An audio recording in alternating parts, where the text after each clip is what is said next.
ECO ಮಿತ್ರರೇ, CRP ಸಹೋದರ ಸಹೋದರಿಯರೇ, ಈ ಶಾಲೆಯ ಎಲ್ಲ ಶಿಕ್ಷಕ ಬಳಗದವರೇ, ಈ ಹೋಬಳಿ ಮಟ್ಟದ ವ್ಯಾಪ್ತಿಗೆ ಬರ್ತಕ್ಕಂಥ ಪ್ರೌಢಶಾಲೆಗಳ ಎಲ್ಲ ಶಾಲೆಗಳ ಸಹ ಶಿಕ್ಷಕರೇ, ಮುಖ್ಯ ಶಿಕ್ಷಕರೇ, ಪ್ರಾಥಮಿಕ ಶಾಲೆಯ ಎಲ್ಲ ಈ ಹೆಗ್ಗೆರೆ ಶಾಲೆಯ ಪ್ರಾಥಮಿಕ ಶಾಲೆಯ ಎಲ್ಲ ಶಿಕ್ಷಕ ಬಂಧುಗಳೇ, ವಿದ್ಯಾರ್ಥಿನಿಯರೇ ಹಾಗೂ ಅಡಿಗೆ ಸಿಬ್ಬಂದಿಯವರೇ ಹಾಗೂ ಪೋಷಕರೇ, ಹಿಂದೆ ಈ ಪ್ರತಿಭಾ ಕಾರಂಜಿ ಅಂತ ಹೇಳಿದ್ರೆ ಒಂದು ರೀತಿ ಹಬ್ಬದ ವಾತಾವರಣದಲ್ಲಿ ಪ್ರಾಥಮಿಕ ಮತ್ತು ಪ್ರೌಢ ಎರಡೂ ಕೂಡ ಸೇರಿ ಮಾಡ್ತಾ ಇರ್ತಕ್ಕಂಥದ್ದು ನಾನು ನೋಡಿದ್ದೇನೆ.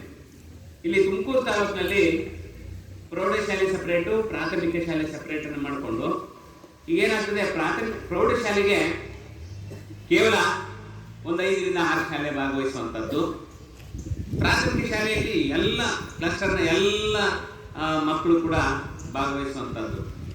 ಹಾಗಾಗಿ ಮುಂದಿನ ದಿನಮಾನಗಳಲ್ಲಿ ಪ್ರಾಥಮಿಕ ಮತ್ತು ಪ್ರೌಢ ಎರಡೂ ಅಟ್ ಎ ಟೈಮ್ ನಡೆದ್ರೆ ಒಂದು ಕಳೆ ಬರ್ತದೆ. ಈಗ ಇವತ್ತು ಇಲ್ಲೇನಾದರೂ ಪ್ರಾಥಮಿಕ ಮತ್ತು ಪ್ರೌಢ ನಡೆದಿದ್ರೆ ಈ ಫೀಲ್ಡ್ ತುಂಬಾ ಜಂಗುಳಿ ಇರ್ತಾ ಇತ್ತು.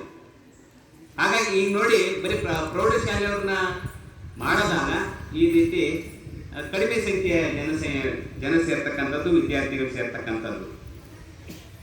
ಮುಂದಿನ ದಿನಮಾನಗಳಲ್ಲಿ ಅದಕ್ಕೆ ಬೇರೆ ಒಂದು ಆಯಾಮವನ್ನು ಕಲ್ಪಿಸ್ಕೊಳ್ತಕ್ಕಂಥ ಕೆಲಸವನ್ನು ಮಾಡ್ತೇವೆ.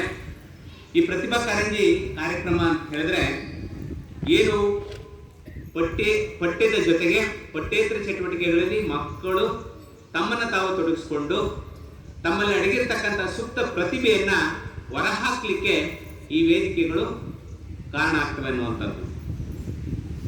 ಎಲ್ಲ ಮಕ್ಕಳಲ್ಲಿ ಎಲ್ಲ ರೀತಿಯ ಕೌಶಲ್ಯಗಳು ಇರೋದಿಲ್ಲ. ಕೆಲವು ಮಕ್ಕಳಲ್ಲಿ ವಿಶೇಷವಾಗಿರ್ತಕ್ಕಂಥ ಕೌಶಲ್ಯಗಳಿರ್ತವೆ.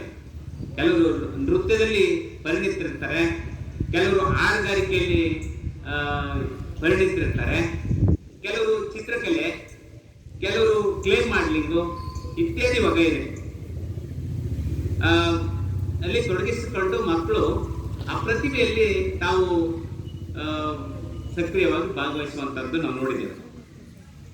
ನಮ್ಮ ಶಾಲಾ ಶಿಕ್ಷಕರ ವರ್ಗದಲ್ಲೂ ಕೂಡ ಈಗ ನೋಡಿ, ಪಾಠ ಮಾಡಲಿಕ್ಕೆ ಒಂದಿಷ್ಟು ವರ್ಗ, ಸಹಪಠ್ಯ ಚಟುವಟಿಕೆಗೆ ಒಂದಿಷ್ಟು ವರ್ಗ, ದೈಹಿಕ ಶಿಕ್ಷಕರು, ಚಿತ್ರಕಲಾ ಶಿಕ್ಷಕರು, ಹೊಲಿಗೆ ಶಿಕ್ಷಕರು, ತೋಟಗಾರಿಕೆ ಶಿಕ್ಷಕರು, ಸಂಗೀತ ಶಿಕ್ಷಕರು ವಿಶೇಷವಾಗಿ ಇವರೆಲ್ಲರೂ ಕೂಡ ಮಕ್ಕಳಲ್ಲಿ ಕೇವಲ ಪಠ್ಯದ ಜೊತೆಗೆ ಪಠ್ಯೇತರದಲ್ಲಿ ಭಾಗವಹಿಸೋದು ಹೇಗೆ ಅನ್ನೋದನ್ನ ಹೇಳ್ಕೊಡ್ಲಿಕ್ಕೆ ನಾವು ಇವತ್ತು ಶಿಕ್ಷಣ ಇಲಾಖೆ ಅಂತಂಥ ಶಿಕ್ಷಕರನ್ನ ನಾವು ಶಾಲೆಗಳಿಗೆ ಕೊಟ್ಟಿದ್ದೇವೆ. ಬಟ್ ಎಲ್ಲ ಶಾಲೆಗಳಲ್ಲೂ ಇಲ್ಲ, ಪ್ರಾಥಮಿಕದಂತೂ ಇಲ್ಲ. ಪ್ರೌಢಶಾಲೆಗಳಲ್ಲಿ ಆಯಾಯ ಭಾಗಕ್ಕೆ, ಆಯಾಯ ಪರಿಸರಕ್ಕೆ ಹೊಂದ್ಕೊಳ್ಳುವಂತಹ ವಾತಾವರಣದಲ್ಲಿ ಶಿಕ್ಷಕರು ಕ್ರಾಫ್ಟ್ ಇರ್ಬೋದಾ, ಡ್ರಾಯಿಂಗ್ ಇರ್ಬೋದಾ, ಮ್ಯೂಸಿಕ್ ಇರ್ಬೋದಾ, ಅವರವರು ಆ ಶಾಲೆಗಳಲ್ಲಿ ಆಯ್ಕೆ ಮಾಡಿಕೊಂಡು ಕೆಲಸಗಳನ್ನು ಮಾಡ್ತಾ ಇದ್ದಾರೆ. ಇಲ್ಲಿ ಸಾಕಷ್ಟು ಈವೆಂಟ್ಸ್ ಇರ್ತವೆ. ಇಲ್ಲಿ ಪ್ರೌಢಶಾಲಾ ಹಂತದಲ್ಲಿ ವೈಯಕ್ತಿಕ ಸ್ಪರ್ಧೆಗಳಿರ್ತವೆ. ವೈಯಕ್ತಿಕದಲ್ಲಿ ಭಾಷೆಗೆ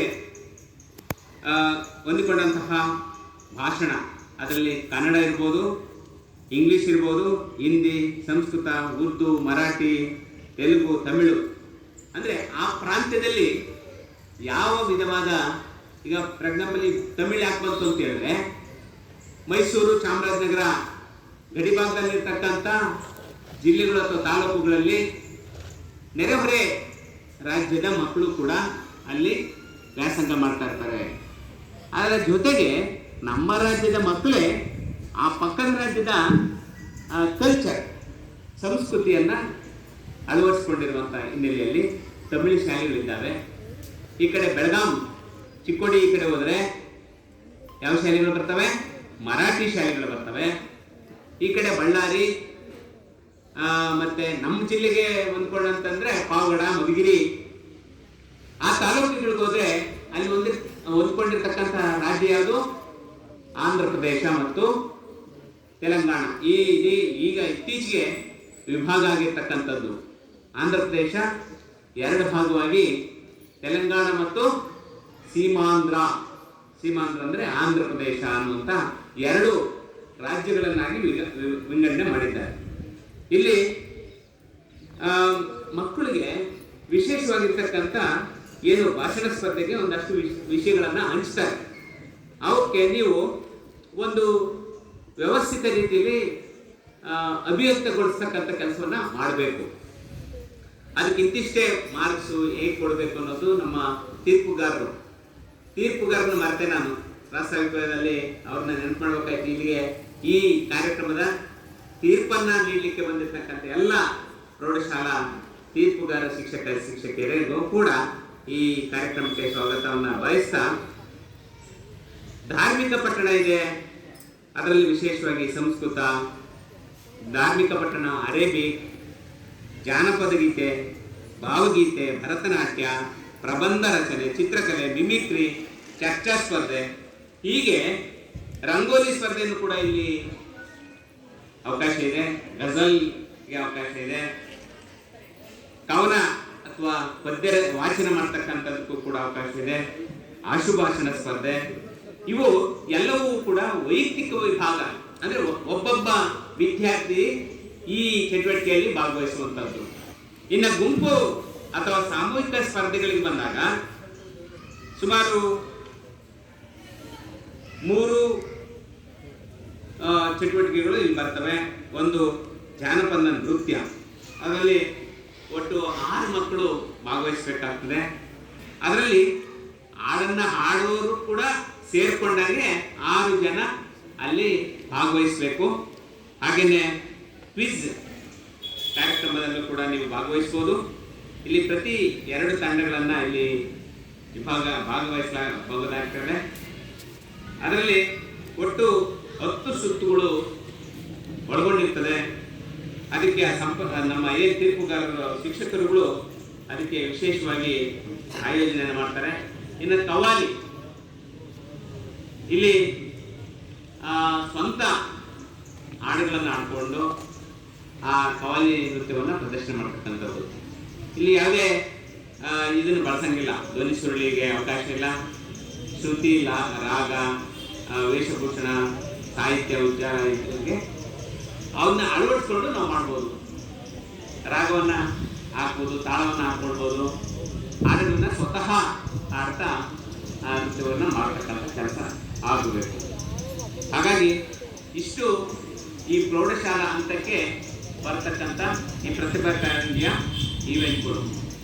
ಈಗ ನಮ್ಮ ಮಕ್ಕಳು ಪ್ರಾರ್ಥನೆ ಮಾಡಿದ್ರು, ನಮ್ಮ ಹೆಗ್ಗೆರೆ ಪ್ರೌಢಶಾಲೆ ಮಕ್ಕಳು ಚೆನ್ನಾಗಿ ಆಡಿದ್ರು, ಪ್ರಾರ್ಥನೆ ಚೆನ್ನಾಗಿ ಮಾಡಿದರು. ಆದರೆ ಒಂದು ನಮ್ಮ ವೇದಿಕೆ ಮೇಲೆ ಇರ್ತಕ್ಕಂಥ ಎಲ್ಲರೂ ಮತ್ತು ನಮ್ಮ ಶಿಕ್ಷಕರು ನಮ್ಮ ಮಕ್ಕಳು ಏನು ಒಂದು ತಪ್ಪು ಮಾಡಿದ್ರೆ ಏನು ಹೇಳಿ ನೋಡೋಣ. ಇಲ್ಲಿ ನನಗೆ ಕೇಳಿಸಿದ್ದು, ಬಟ್ ನಿಮ್ಗೇನು ಕೇಳಿಸೋ ಗೊತ್ತಿಲ್ಲ, ನಂಬಿದವರ ಬಾಳಿನ ಅಂತಂದ್ರೆ ಅದು ಆಕ್ಚುಲಿ ಇರೋದು ನಂಬಿದವರ ಬಾಳಿನ ಕಲ್ಪತರು ನೀನೇ. ಅರ್ಥ ಆಯ್ತಾ? ಇದನ್ನ ನಮ್ಮ ಸಂಗೀತ ಶಿಕ್ಷಕರಿದ್ದಾರೆ. ನಾನು ಬೇರೆ ಇದಕ್ಕೆ ಹೋಗೋದಿಲ್ಲ. ಇಲ್ಲಿ ಇಂತಹ ತಪ್ಪುಗಳನ್ನು ಸರಿಪಡಿಸುವಂತ ಕೆಲಸ ಶಿಕ್ಷಕರದ್ದಾಗಬೇಕು, ಗಮನಿಸಬೇಕು. ಯಾಕಂದ್ರೆ ನೀವು ಈ ಸಂಗೀತ ಶಿಕ್ಷಕರಿಲ್ಲದಿದ್ರೆ ನಾವು ಆ ಮಾತು ಹೇಳಕ್ ಹೋಗ್ತಿರ್ಲಿಲ್ಲ. ಯಾಕಂದ್ರೆ ಜನರಲ್ ಟೀಚರ್ಸು ಪಾಪ ಹೇಗೋ ಕಲಿಸಿದ್ದಾರೆ, ಏನೋ ಮಾಡಿದ್ದಾರೆ ಅಂತ ಅನ್ಬೋದಾಯ್ತು. ಈ ಶಾಲೆಯಲ್ಲಿ ಸಂಗೀತ ಶಿಕ್ಷಕರಿದ್ದಾರೆ, ಆ ಸಂಗೀತ, ಲಯ, ತಾಳ, ಸಾಹಿತ್ಯ ಎಲ್ಲಕ್ಕಿಂತ